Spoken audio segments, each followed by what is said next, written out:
பரிணாமத்திற்கு சத்சங்கம் மிக மிக முக்கியம்.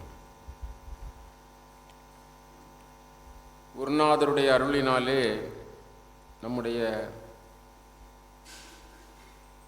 நம்முடைய அறக்கட்டளைக்கும் யோகிராம் சுரத்குமார் சத்சங்கம் அறக்கட்டளை என்ற திருநாமம் கிடைத்தது. அந்த சத்சங்கம் என்பது எல்லோருக்கும் சாதாரணமாக கிடைக்காது. மிக மிக பக்குவப்பட்ட நல்ல சத்தாத்மாக்களுக்கு தான் சத்சங்கம் கிடைக்கும். சத்சங்கம் மனிதனை பிறவி கடலிலிருந்து கரையேற்றுவது. அப்படி என்று சொன்னால் அது லகுவாக கிடைக்குமா? பிறவி கடலிலிருந்து கரையேறுவது என்பது அரிதிலும் அரிது. ஏனென்றால் இந்த உலக நிலையில்தான் நம்முடைய எல்லோருடைய ஆசையும் இருக்கும். அது சிறிய ஆசையாக இருந்தாலும் சரி, பெரிய ஆசையாகிய அவாவாக இருந்தாலும் சரி, முழுக்க முழுக்க நம்முடைய பற்றுதல் இந்த உலகியலில் தான் இருக்கும். அப்படி உலகியலில் இருக்கின்ற காரணத்தினால் மீண்டும் மீண்டும் உலகியல் இன்பத்தை அனுபவிப்பதற்காக பிறவி வந்து கொண்டே இருக்கும். ஆக நமக்கு அந்த பிறவியிலிருந்து, அப்படிப்பட்ட பிறவியிலிருந்து நமக்கு விடுதலை அல்லது இத்தகைய இந்த பிறவி சூழலிலிருந்து ஒரு மாற்றம் வர வேண்டும் என்று சொன்னால் அது சத்சங்கம். சத்சங்கம் என்பது என்ன அப்படி என்று சொன்னால், நல்லோர் இணக்கம், பெரியவர்களுடைய தொடர்பு, மகான்களுடைய சாநித்தியம் அல்லது சன்னிதானம்,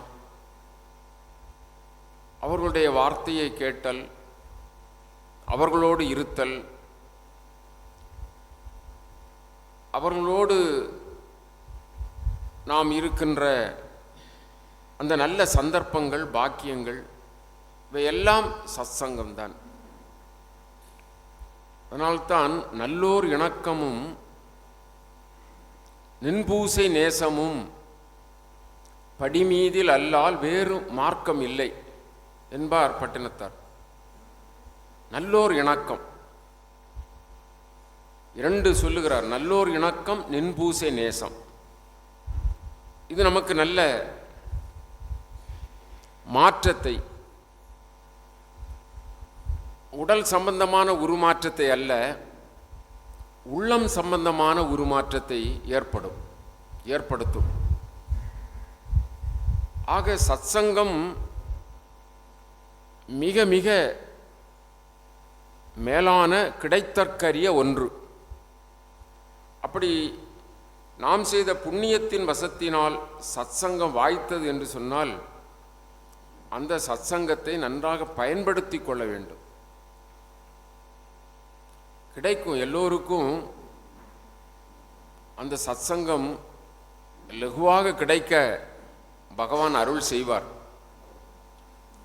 ஆனால் நாம் அதை மிக லகுவாக தூக்கி எறிந்துவிட்டு அல்லது லகுவாக அதை கடந்து போய்விடுவோம். அப்படி இல்லாமல் நமக்கு சத்சங்கம் கிடைத்திருக்கிறது, அரியதோர் வாய்ப்பு கிடைத்திருக்கிறது. குருநாதர், அது மாதிரி பல யோகிகள், ஞானிகள், தத்துவசீலர்கள், மனம் அடங்கியவர்கள்,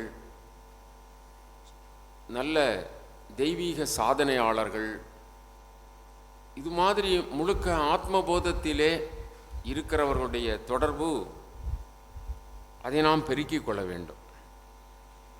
பொதுவாக நமக்கு தெரியும், சூழ்நிலை தான் மனிதனை உருவாக்குகிறது, சூழ்நிலை தான் மனிதனை தாழ்ந்தவனாக ஆக்குகிறது.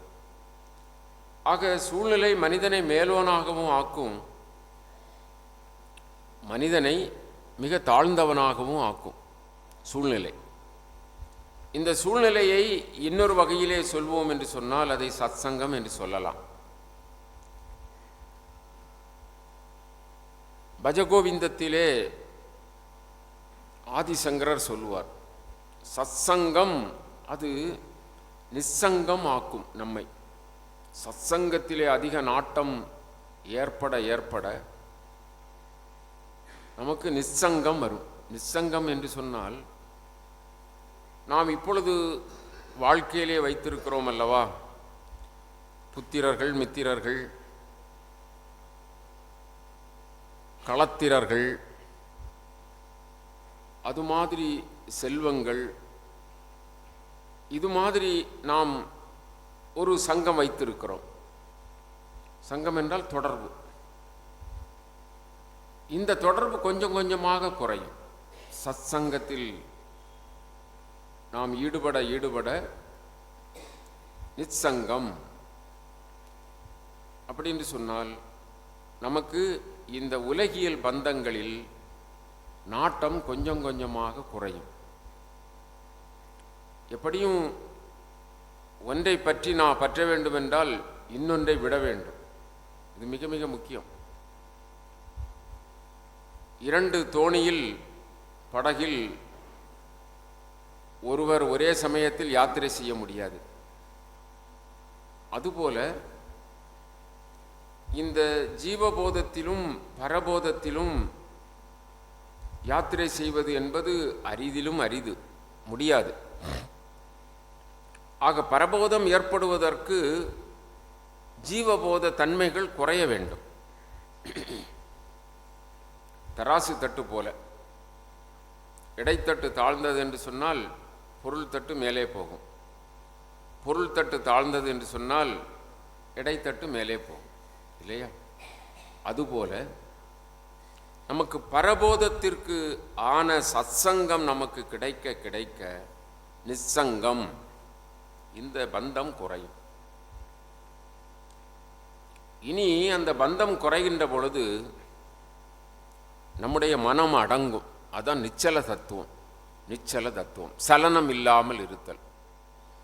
நாமெல்லாம் சதா சலனப்பட்டு கொண்டே இருக்கிறோம்.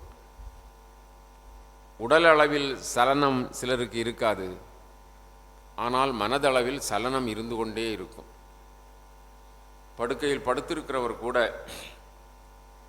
நோயாளிகள் கூட, அல்லது வயோதிகர்கள் கூட, அவர்களுக்கு இயலாத தன்மை வர வர அதிகமாக மனம் என்ன செய்யும்? சஞ்சலிக்கும், சலனம்.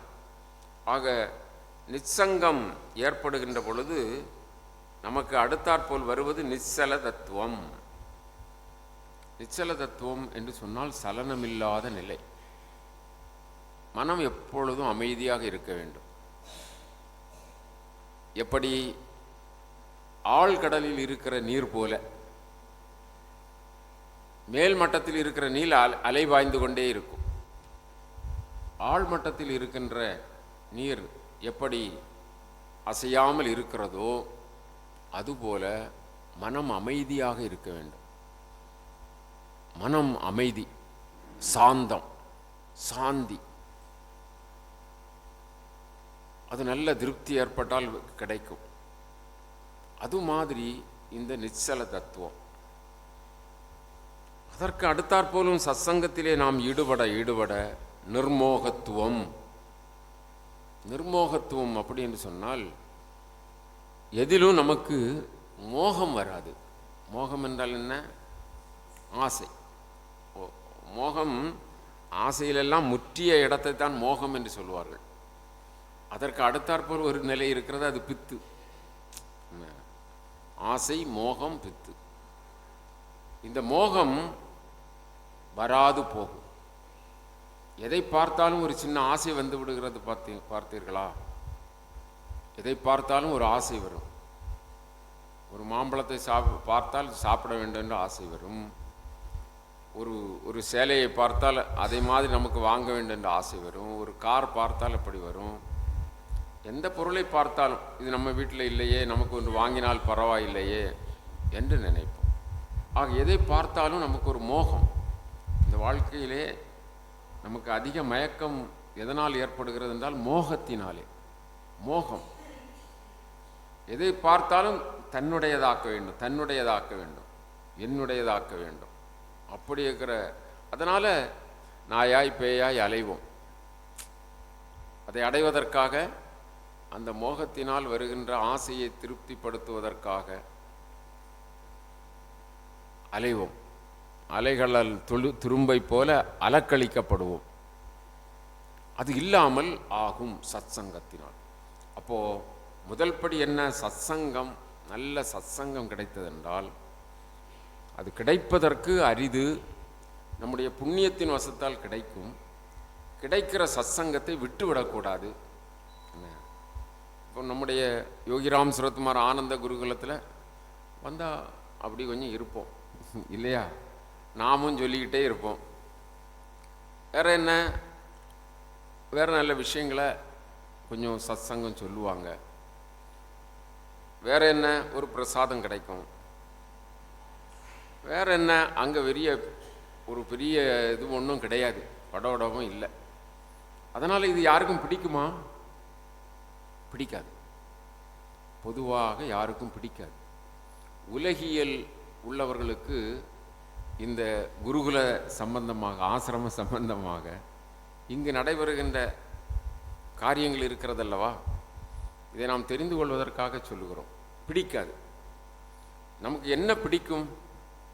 பெரிய ராஜ மேளத்தை போட்டு அடிக்கணும், பெரிய அலங்காரங்களை பண்ணணும் இல்லையா? வான வேடிக்கைகளை பண்ணணும், அங்கே வில்லுப்பாட்டு வைக்கணும், கொட்டடிக்கணும் இல்லையா? ராஜமேளம் சொல்லிட்டோம், கொட்டடிக்கணும், சாமி ஆடணும், ஏதாவது ஒன்று விசேஷமாக அங்கே மக்கள் வந்து கலகலப்பாக இருக்கணும். அங்கே பல வியாபாரங்கள் நடக்கணும், ஐஸ் எல்லாம் வைக்கணும், கிளுகிளுன்னு சத்தம் போட்டே இருக்கணும். இது மாதிரி இருந்தால் அந்த இடம் என்ன செய்யும்? நமக்கு பிடிக்கும். ஒரு அன்பர் ரொம்ப ஆசைப்பட்டு வருவேன்னு வந்தார். இங்கே திருவடி பூஜை, அதாவது அபிஷேகம் நடந்தது. அவங்களால என்ன, ஒரு மணிக்கூருக்கு மேலே இருக்க முடியாது. இது மாதிரி அமைதியான இடத்துல சாதாரண ஆளுகளுக்கு சொல்லுங்க பதில், இருக்க முடியாது. இது இது இது நிதர்சனமான உண்மை. எனக்கும் எல்லா பேருக்கும் சேர்த்து தான் சொல்கிறது. அமைதியான இடத்துல சாதாரண ஆட்களுக்கு இருக்க முடியாது. ஒரு 10 நிமிஷம் அமைதியாக இருன்னு சொன்னால் இருக்க மாட்டாங்க. அது பஸ்ஸுக்கு கூட ஒரு 5 நிமிஷம் நின்னா கூட, என்ன பஸ்ஸு, என்ன கவர்மெண்ட் பஸ்ஸை விட்டுருக்கான், வந்தால் ஒரே இதாக வரும், என்னத்துக்கு இப்படி விடணும், போகிற ஆள்லாம் போய்கிட முடியாது இல்லையா? முணங்கிட்டே இருப்பான். அவனுக்கு 10 நிமிஷம் நிற்க முடியாது. என்ன பஸ்ஸில் யாரையும் உட்கார்ந்தா கூட இதாக ஸ்பீடு, ஆமை வேகத்தில் போகிறான், கொஞ்சம் டிரைவர்னா கொஞ்சம் ஒழுங்காக ஓட்டாண்டாமா, கொஞ்சம் கூட வேகமாக போகாண்டாமா, இதுக்கு நீ ஒரு பஸ்ஸு, இதுக்கு நீ ஒரு கட்டணம், இதுக்கு நீ ஒரு கவர்மெண்ட்டு, ஒவ்வொருத்தன் ஜெட்டு வேகத்தில் போய்கிட்டு இருக்கான், நாட்டையே சுற்றி வந்துக்கிட்டு இருக்கான், இவன் இப்படி போகிறான். அவனுக்கு இருக்க முடியாது. புரியுது இல்லையா? இது ஒரு பானை சொற்றுக்கு ஒரு சோறு பதம் மாதிரி சொன்னோம். என்ன வீட்டில் கூட அந்த டேபிளில் போய் உட்காந்தா உடனே சாப்பாடு கொண்டு வைக்கணும், அவனுக்கு அதில் இருக்க முடியாது. உடனே வைக்காட்டு என்ன அது ஆக்கம் இதாக்கம் சத்தம். புரியுது இல்லையா? எந்த இடத்துலையும் அமைதியாக இருக்கிறதுக்கு முடியாது, முடியாது, முடியாது, முடியவே முடியாது என்கிறது மாதிரி நம்முடைய பழக்க வழக்கம், ரஜோ குணம் இருக்க முடியாது. ஐயா போயிட்டு வரோம் பண்ணாங்க, என்ன பாத பூஜையே என்ன நடக்கலை, என்ன அபிஷேகம் தான் நடந்துருக்குது, அர்ச்சனை நடக்கலை, போயிட்டு வரோம். ஐயா 1 மணிக்கு முடிஞ்சிடும். எத்தனை மணிக்கு? சரியாக ஒரு 9:30க்கு ஆரம்பிக்கிறோம், 1 மணிக்கு முடிக்கிறோம். பெரிய நேரம் ஒன்றும் இல்லை இல்லையா? இதுக்குள்ளேயே பொறுமையாக இருக்க முடியலை. அப்போ 1 மணிக்கு முடியும், போயிட்டு வாங்கன்னா நீர் சொல்லி நாங்கள் என்ன கேட்குறது, நாங்கள் போயிட்டு வரோம். இந்த மாதிரி அவங்க ஆமாம் சொல்லிட்டு போயிட்டாங்க. எதுக்கு சொல்கிறேன் அப்படின்னு சொன்னால், நம்மளால் ஒரு அமைதி நிலைக்கு வர முடியாது.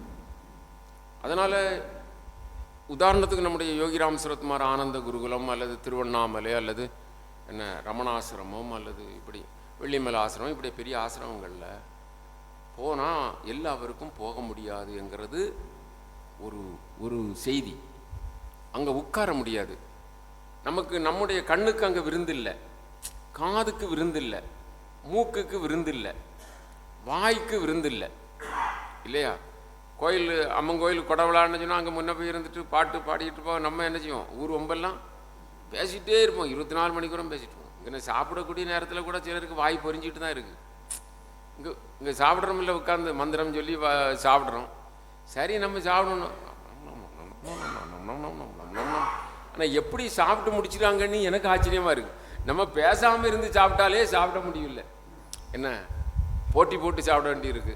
அவங்க இத்தனையும் பேசிக்கிட்டு, உலக காரியம் அத்தனையும் பேசிக்கிட்டு மொழு மொழு மொழு மொழு மொழு மொழு மொழு மொழுன்னு சொல்லி பேசிக்கிட்டே சாப்பிட்றேன்னு செய்கிறாங்க. ஏன் சும்மா இருக்க முடியாது? சும்மா இருக்க முடியாது. இது ஒரு பெரிய விஷயமாக்கும். அதனால் கொஞ்சம் கொஞ்சமாக பழகணும், சும்மா இருந்து பழகணும், சும்மா இருக்க பழகணும். வீட்டில் இருக்கிறீங்க, நான் சாயங்காலம் 5:30க்கோ 6க்கோ விளக்கு ஏற்றுவேன். ஒரு இடத்துல எனக்கு ரூமில் சும்மா இருப்பேன். என்னை ஒருத்தரும் தொந்தரவு செய்யக்கூடாது, சும்மா இருப்பேன். 6 மணிலேருந்து 7 மணி வரை 1 மணிக்கூர் சும்மா இருப்பேன். யாரும் தொந்தரவு பண்ணக்கூடாது, நானும் யார்கிட்டையும் பேச மாட்டேன், சும்மா இருப்பேன். அப்படி பழகணும். 1 மணி நேரம் 2 மணி நேரம் சும்மா இருந்து பழகணும். சும்மா இருக்கணும், வேற ஒன்றும் செய்ய வேண்டாம், சும்மா இருக்கணும். என்ன அது சும்மா இருக்கிறது தான் பெரிய கஷ்டம். என்ன அதனால் அது பழகணும். இங்கே நம்ம ஆசிரமத்துக்கு வந்தால் சும்மா தான் இருக்கணும். வாரோம், நல்லா பாடுறோம், பேடுறோம், வேற ஒன்றும் இல்லை. அப்போது இதுதான் என்ன கொஞ்சம் கொஞ்சமாக என்ன செய்யும், நமக்கு ஆத்மாவுக்கான விருந்தாக அமையும். இப்போ கோடி மக்கள் இருப்பாங்க. இது நமக்கு மாதத்தில் ஒரு நாள் தான் திருவடி பூஜை, பகவானுடைய திருவடியை பவ்யமாக ஆரோகணித்து, இல்லையா? இங்கே வந்து அபிஷேக ஆராதனையெல்லாம் மாதத்துக்கு ஒரு நாள் தான் திருவடி பூஜையே நடக்குது. இந்த குருகுலத்துக்கு தொடர்புள்ளவங்க அல்லது வட்டாரத்தில் உள்ளவங்க எவ்வளோ பேர் இருப்பாங்க, இல்லையா? ஒரு 3 மணி நேரம் இதில் வருவோம். இந்த அரங்க நிறைஞ்சால இருப்போம், அல்லது சுற்றுப்புறத்துலையும் இருப்போம், அமைதியாக இருப்போம், ஆனந்தமாக இருப்போம், வேற சிந்தனை இல்லாமல் இருப்போம், செவ்வனே இருப்போம், செவ்வனேன்னு இருப்போம். என்ன அப்படி யாருக்காவது மனசு வருதா? வந்திருக்கிறவங்க பெரியவங்க, என்ன இதில் ரசனை இருக்கிறவங்க பெரியவங்க, பெரியவங்க, பெரியவங்க, மகா பெரியவங்க, சந்தேகமே கிடையாது. இங்கே வாரீங்க, இவ்வளோ தூரம் நடந்து கஷ்டப்பட்டு அல்லது பஸ் ஏறி தூரத்துலேருந்தெல்லாம் வாரீங்கன்னா, இந்த ஆனந்தத்தில் முதல் படி வச்சிட்டீங்கன்னு வைங்க, அவ்வளோதான். காலான முதல் படி வைத்தால் கடைசி படி போயிடலாம். ஏணியை கண்டுபிடிக்கிறது தான் கஷ்டம், இல்லையா? 21 பழுது ஏணி, அது எங்கே இருக்குன்னு கண்டுபிடிக்கிறது தான் கஷ்டம். கண்டுபிடிச்சி 2 கையும் பிடிச்சிக்கிட்டு முதல் ஸ்டெப்பில் வச்சிட்டிங்களா, நீங்கள் கண்ணை மூடிட்டு கூட ஏணியில் போயிடலாம், இல்லையா? அதனால தான் இந்த சத்சங்கத்தினுடைய முதல் படியில், இந்த முதல் வாசலில் அதை அப்படி நீக்கிட்டு நீங்கள் உள்ளே வந்தாலே என்ன அந்த சத்சங்கம் நம்மை பிடிக்கும். அதில் ஆர்வம் இருந்தால் நம்ம விடாது. அது கொஞ்சம் கொஞ்சமாக நம்ம என்ன மற்ற நம்முடைய உடம்பில் இருக்கிற சேறு, அழுக்கு, நம்முடைய உடம்பில் இருக்கிற அனைத்து கட்டுக்கள் எல்லாத்தையும் கொஞ்சம் கொஞ்சமாக கழுவி கழுவி கழுவி கழுவி கழுவி கழுவி தூய்மையாக்கி தூய்மையாக்கி நிச்சங்கம் சொன்னோம் அல்லவா? வேற இடத்துல இருக்கிற நம்முடைய அங்கே நிச்சங்கம் என்று எதனால் சொல்கிற, அங்கே இருக்கிற பற்று, அதில் இருந்து கொஞ்சம் கொஞ்சம் ஒவ்வொரு நூலாக நம்மளை அறுத்து அறுத்து அறுத்து அறுத்து அறுத்து அறுத்து அறுத்து எங்கே கொண்டு வரோம்? நிச்சங்கத்து நிலைக்கு கொண்டு வரும். நிச்சங்கத்தில் வந்தாச்சுன்னா என்றால் என்ன ஆகும்? நிச்சல தத்துவம், சலனம் இல்லாமல் கொஞ்சம் அமைதியாக இருக்கலாம். இந்த விஷயத்தை தான் நம்ம சொன்னோம், அமைதியாக இருக்கணும், சலனம் இல்லாமல் இருக்கணும். ஒரு 2 மணி நேரம் ஒரு இடத்துல இருக்கணும், இருந்து பழகணும். அப்படி அந்த நிச்சலம் நம்முடைய மனசு கொஞ்ச நாள் நம்ம சும்மா அப்படி இருப்போம், கை கால் ஆட்டாமல், வேற யார்ட்டும் பேசாமல், இந்த பஞ்ச இந்திரியங்கள், என்ன கர்மேந்திரியங்கள், ஞானேந்திரியங்கள் இது செயல்படாமல் கொஞ்சம் இருந்து பார்ப்போம். அதுக்கும் பிறகு அதில் பிடிமானம் வந்துட்டுன்னு வைங்க, அதுக்கும் பிறகு மனசை. அது மாதிரி நிறுத்த பார்ப்போம். இந்த உடம்பு கை காலெலாம் இந்த கல் மாதிரி ஆயாச்சு, இது ஒன்றும் எனக்கு சொல்படி இல்லாமல் எங்கேயும் போகாது. நான் உள்ளே இருந்துட்டு ஒன்று நீ குடஞ்சிட்டு இருக்கிறிய, ஒன்னே நான் கட்டுப்படுத்தினேன், மூக்கணாங்கயர் உனக்கு நான் போடுறேன் அப்படி என்று அந்த நிச்சல தத்துவம் மனதை கட்டுப்படுத்தினா என்ன, நமக்கு என்ன நிர்மோகத்துவம், எதிலையும் ஆசை வராது. ஆசையே துன்பத்திற்கு காரணம். ஆசை படபட ஆய்வரும் துன்பங்கள். ஆசை விடவிட என்ன முடியுங்க, ஆனந்தமாமே. ஆசை விடவிட ஆனந்தமாமே. அப்போ நிர்மோகம் வந்தாச்சுன்னா அதன் பிறகு என்னது, அதன் பிறகு ஜீவன் முக்தி. நிர்மோகத்துவத்தே ஜீவன் முக்தி, ஜீவன் விடுதலை அடையும். நம்ம எல்லாம் இறந்து போனால் ஜீவன் விடுதலை அடைகிறது இல்லை, ஜீவன் அப்படியே இருந்துட்டு தான் இருக்கும், விடுதலை அடையாது. அதில் என்ன இருக்கும், பந்தம் இருக்கும். கழிந்த வார பாகவத வகுப்பில் நீங்கள் அதை பார்த்துருப்பீங்க. ஜீவனில் இருக்கும் பந்தம் இருக்கும். என்ன பந்தம் இருக்கும், நம்முடைய உலகப்பற்று பந்தம் இருக்கும். அப்போ மீண்டும் அதை அனுபவிப்பதற்கு பிறக்கணும். என்ன, ஐயோ நான் கஷ்டப்பட்டு சம்பாதிச்ச 50 ஏக்கர் நிலத்தை இப்போ தான் மரங்கள்லாம் வச்சு குத்தி வச்சு அது பாலை வார பக்குவம் எல்லாம் காய்ச்சா 1 லட்சம் தேங்காய் விட்டோம், காய்க்க பரும், இனி நான் போய்கிட மாட்டேனே, படுக்கையில் விழுந்து கிடக்கிறாரு.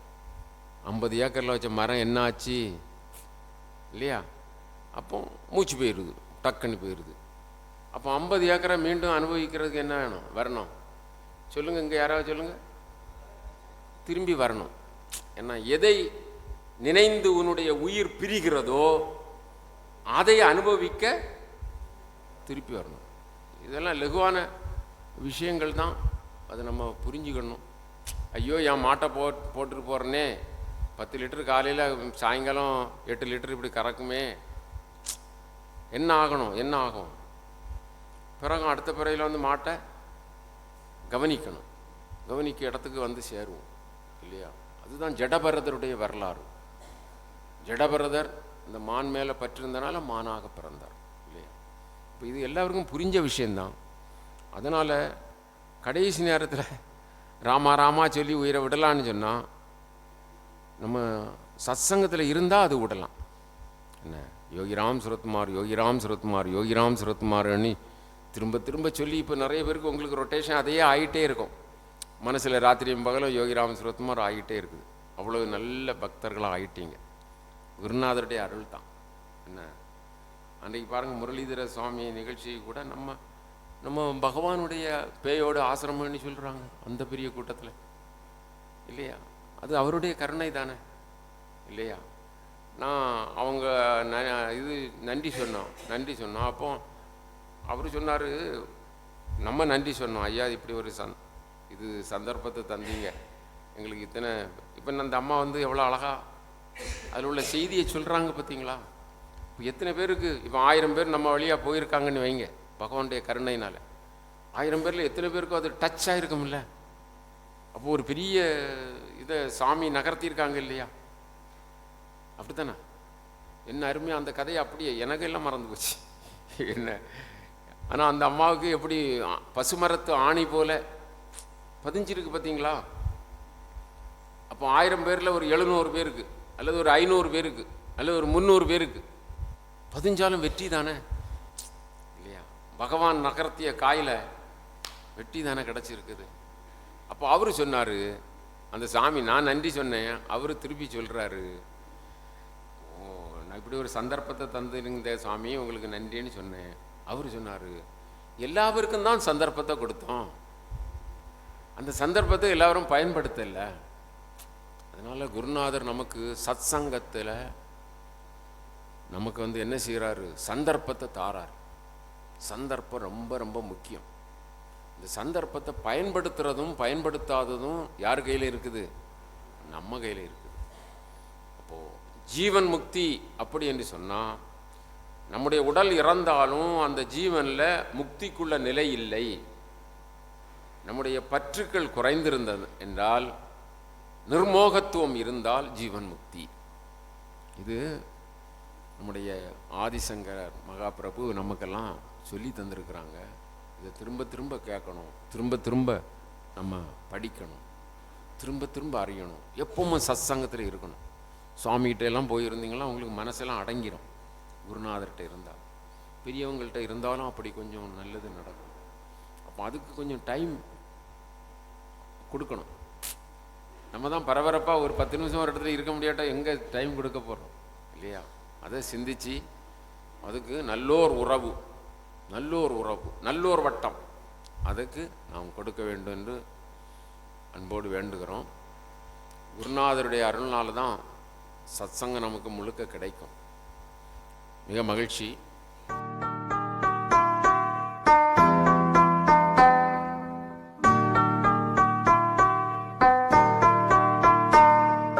योगी राम सूरत कुमार जय गुरु राया।